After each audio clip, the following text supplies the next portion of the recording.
Go ahead, give it to me. Come on. All right. C-130 rolling down the strip. Airborne daddy's gonna take a little trip.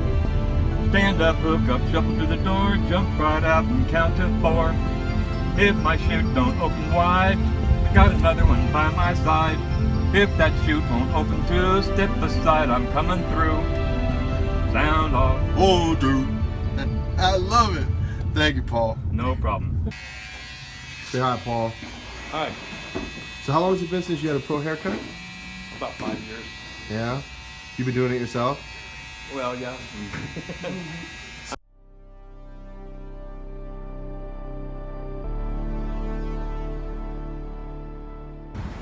How you doing? Hi, Pa.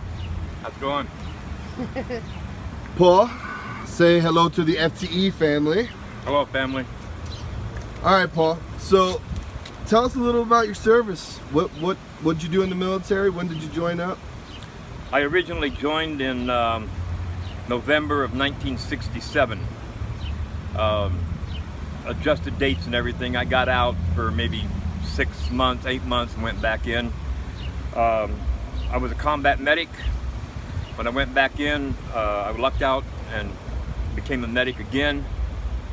It was back in 1967. I was almost immediately assigned combat tour duty in Vietnam. I decided I'd skip it, volunteered Special Forces. Won my Green Beret in Fort Campbell, Kentucky. And then I had no choice. I went wherever they decided.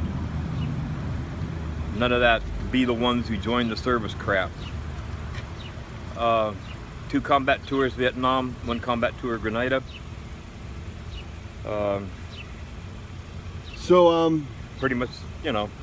Yeah, and I thank you for that.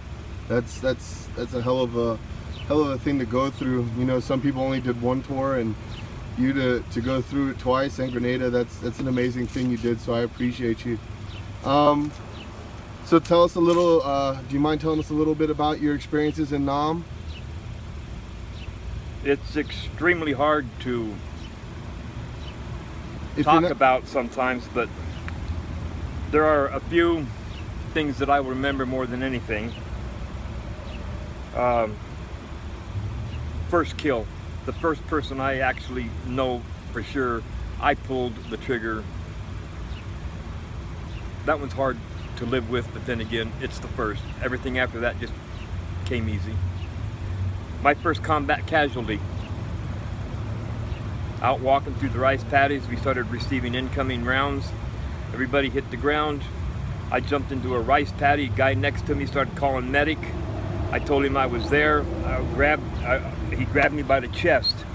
I had to get my aid bag because I dropped it up on top of the berm. I reached up, grabbed my bag. I looked down. This guy was gone from the breast down. Nothing. The only thing I could do was poke him with the needle, told him I was there and that he would be all right. Didn't mean to lie to the man, but I saw relief in his eyes. A little color returned to his face. He closed his eyes and passed. I mean, everything just got worse after that. You don't have to talk about it too much if it's too much. Okay. Listen, and I'm sorry. I know that's hard, and I appreciate you. I will tell you, the second tour in Vietnam, I just bought me a bag of Happy Smoke and stayed high for 18 months. I can't blame you, brother. I can't blame you. But I never lost. After that first one, I never lost another patient. Hey, so when we were going in to get dinner, Yes. do you remember you told me about those children? Yes. Can you tell the family about those children? I was working in a dispensary, downtown Brussels, Belgium. I was with the U.S. NATO support group. We were assigned to the U.S. NATO dispensary, a detachment out of the 196 Station Hospital, which is in Mons, Belgium. We working the desk. I was doing sick call. Heard a civilian ambulance pull up.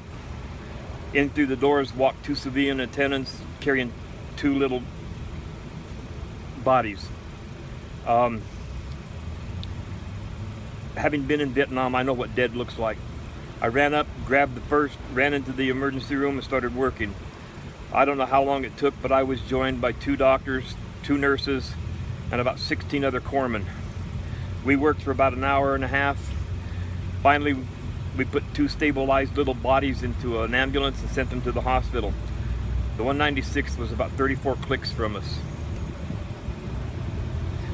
It was about 8, 9, maybe 10 months later.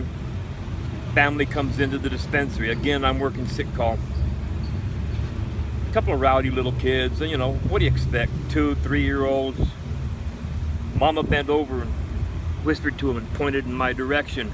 Those kids come running across the floor, treated me like I was Santa Claus, the Tooth Fairy, the Easter Bunny, all rolled into one. I swear to God, trying to get my attention, try to talk to me. Just, I mean, hey, you know, grandpa, uncle, whatever. These are the 2 little boys I saved. We saved. That has got to be the crowning point of my military career as a medic. Never forgot it, huh? It'll never go away. You're an amazing man for that and for remembering and for sharing. So if I can ask, kind of getting off the subject of the military, and again, I'm good for all that. I appreciate you sharing that story. So tell me a little bit what you've been through since you got out, though, Paul. What got you to where you are and where you're at? Well, I basically have a 3-part plan for anything that goes wrong. Number 1, I am a survivor. I will survive. Number 2, I'll be the best friend you've ever had. And part 3, I'm going to die happy. But I don't know if it's Vietnam, the military, or the fact that people just don't like me, but it's the loneliness that's killing me. The not being able to share. Not being able to share. I think in the movie Star Trek, Spock and Bones were talking, and Bones was trying to have a conversation with Spock about what it was like being dead. And Spock just told Bones it wouldn't work. It was futile because there was no point of reference on Bones' side, you know, and that's just, combat is extremely personal. Unless you've been with somebody or talking to somebody that's been through that experience, there's no point of reference. A friend of mine says, we've gone down the long road together, and yours has just been a little harder, a little rougher. So, I mean, that's all you got is an acknowledgement of, yeah, you've had it bad. People tried to tell me I've had a hard life. I'm here to say that out right now. It's not been hard, it's been ugly. Finding acceptance, it's the hardest part. So I reach out wherever I can, whatever I can, and FTE family, they found me, and I'm thankful for you all. Thank you. Thank you for your service. And that thankfulness that you have for us is a millionfold for you. And it's like I told you before, you know, we're a different type of person, us veterans, and I understand, and that's why I appreciate you and the little bit you've told us. So you're staying at the Lantern House, a homeless shelter for I have lucked out and got a room by myself, or it's a vet's room. I'm working with the Homeless Veterans Fellowship. Hopefully I will get some transitional housing here shortly. Okay. Hey, you know, the alternative, probably shouldn't say it, but meet a girl and shack up. Well, listen, I'm so proud of the fact that you have an accomplishment. What have you been for 120 days, Paul? For what? What have you been for 120 days now? Drug free, and I do not intend to go back. Yep. And I'm so proud of you. My drug of choice was methamphetamine. But here you are with no drug of choice, just 120 days clean and sober. So, Hey, I'm 12 years without a cigarette. hey, I can't even say that. I can't even say anything about that. So, I'm super proud of you, and you know more than anything in the world is we got your back. You reach out to us, and we're gonna do the best we can, and we're gonna get you taken care of the best we can, for sure. If any of you out there are a young girl and you want to give an old man a kiss, I'm accepting. You heard it here, you heard it here first. Hey, he's single, ready to mingle. Look at that haircut. But Paul, I want you to just do me one last favor. What's this? I want you to tell the family a good farewell, and that we're gonna be checking in with them soon.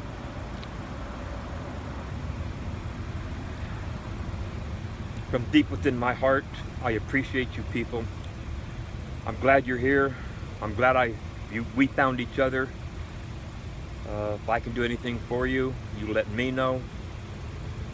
And thank you so very much. Thank you. That beautiful man was Paul, and we're so lucky to have people like him. I give you the spiel that I've given you a million times before, but I ain't got it because the story spoke for itself. Let's love one another and let's do the right things. Until next time, thank you. See ya.